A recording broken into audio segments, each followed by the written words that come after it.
So hello guys, welcome back to my channel Disha Dutta official. আজকে নিয়ে চলে এসেছে একটা নতুন ব্লগ। দিনটা ছিল শনিবার 25শে মে। দুপুরে ঠাটা পোড়া গরম, হঠাৎ ইচ্ছে করলো আম পোড়া শরবত খাবো। যেমন কথা তেমন কাজ, মাকে নিয়ে চলে এলাম আম পোড়া শরবত বানাতে। উনুন জ্বালাতে তো আমি কোনোদিনই পারি না, শুনেছি উনুন জ্বালাতে মা খুব ভালো পারে। বিয়ের পর পর মা নাকি উনুনেই রান্না করেছে, তো সেই অর্থে চলে এলাম। তো এখন আমরা আম পোড়া শরবত বানাচ্ছি, চলো গাইজ দেখা যাক।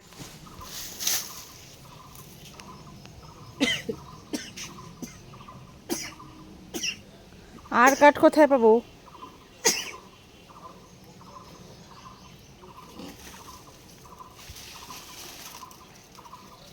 তো এই হলো আমার বাড়ির ভেতর। এখানে আমাদের প্রচুর প্রচুর প্রচুর গাছ আছে।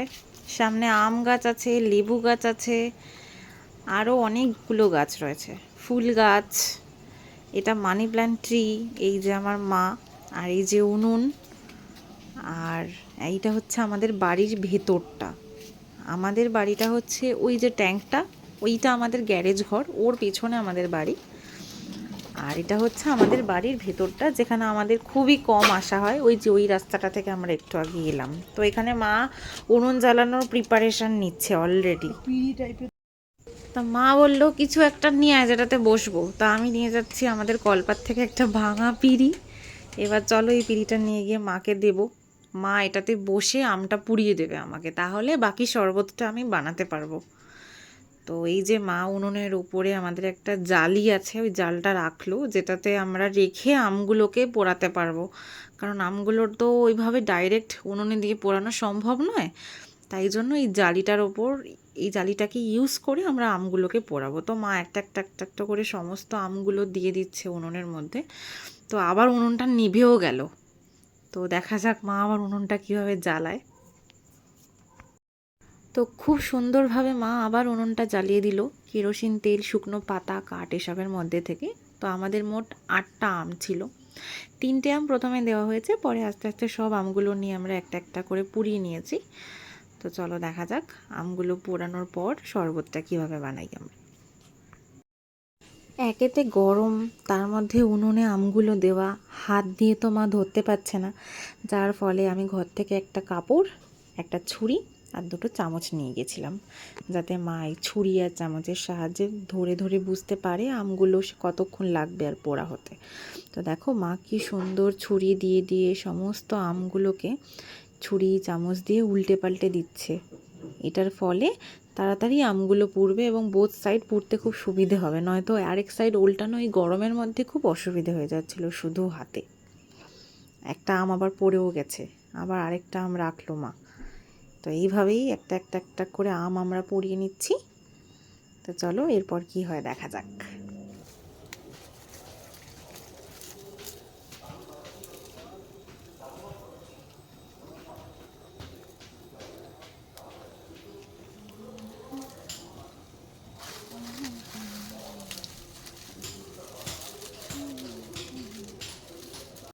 তো আমগুলো যতক্ষণ পোড়া হচ্ছিল, আমি কোনো কাজ না পেয়ে কী করব ভাবতে ভাবতে বাড়ির মধ্যে মানি প্ল্যান্ট ট্রি আছে, আর ওইদিকে রয়েছে আকন্দ ফুলের গাছ।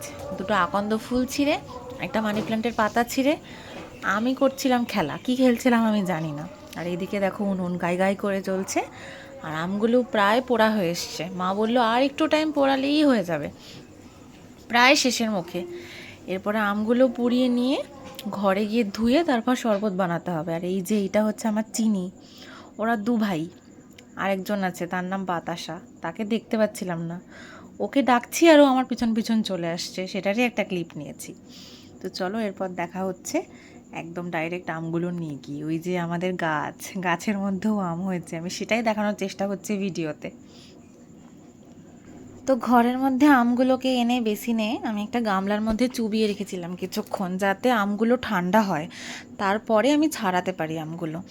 তো আমে যেহেতু তেল মাখানো ছিল আর সেই অবস্থায় পোড়ানো হয়েছে, ওই জন্য একটা বেশ হলুদ হলুদ হয়ে গেছে জলের রঙটা।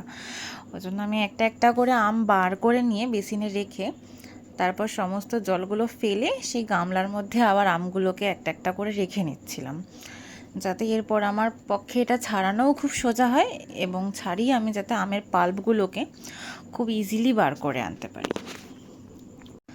তো আমগুলোকে তো আমি সব ধুয়ে নিয়েছি, পরিষ্কার করে নিয়েছি এবং একটা বাটির মধ্যে রেখে নিয়েছি।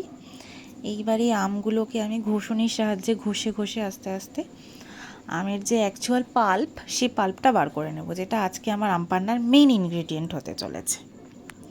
তো এই এসে গেছে আমার আমের পাল্প, এবং চলো দেখে নেওয়া যাক পুরো আম পান্নাটা কীভাবে আমি রেডি করি, কি কি ইনগ্রেডিয়েন্টস লাগছে এবং কিভাবে তৈরি করছি। এরপর একটা শুকনো খোলার মধ্যে আমি কিছু গোটা জিরে নিয়ে সেগুলোকে ভেজে নিচ্ছিলাম। এই জিরেগুলো ততক্ষণই ভাজতে হবে যতক্ষণ না জিরেগুলো একটু লাল লাল হয়ে আসে। জিরেগুলো একটু লাল লাল হয়ে আসলে তারপর সেগুলোকে একটু মিক্সিতে দিয়ে গুঁড়ো করে নিলেই রেডি হয়ে যাবে আমার জিরের গুঁড়ো। চলো দেখে নেওয়া যাক। জিরে গুঁড়ো তৈরি হয়ে যাওয়ার পর আমি মিক্সির মধ্যে নিয়ে নিয়েছিলাম পরিমাণ মতন চিনি, সেটা আমের টক বুঝে। তো চিনিটাকে নিয়ে মিক্সির মধ্যে আমি আগে গুঁড়ো করে সুগার পাউডার তৈরি করে নিয়েছিলাম, এবং সুগার পাউডার রেডি হয়ে যাওয়ার পর আমি তার মধ্যে এক এক করে আমের পাল্প, জিরে গুঁড়ো এবং কিছু সামান্য পরিমাণ বিট লবণ দিয়ে সেটাকে মিক্স করে নিয়েছিলাম মিক্সিতে ভালো মতন। তো মিক্স করার পরে আমার মনে হলো কিছুটা জিরে গুঁড়ো কম আছে, তো সেই কারণে আমি আবার তার মধ্যে সেই আমার বানানো জিরে গুঁড়োটা কিছু পরিমাণ অ্যাড করি, এবং অ্যাড করে আমি আবার সেটাকে ভালো মতন মিক্সিতে পেস্ট করি এবং রেডি হয়ে যায় আমার আম পান্না।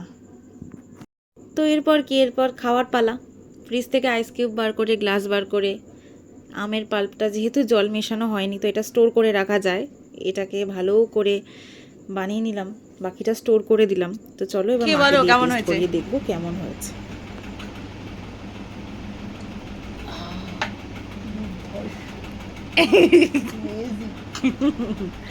মায়ের রিভিউ তো তোমরা জেনেই নিলে, অসাধারণ হয়েছিল খেতে। তোমরাও বানিয়ে নাও বাড়িতে এইভাবে আম পান্না, ভেরি ইজি। তো চলো দেখা হচ্ছে আবার নেক্সট ব্লগে। Tata bye.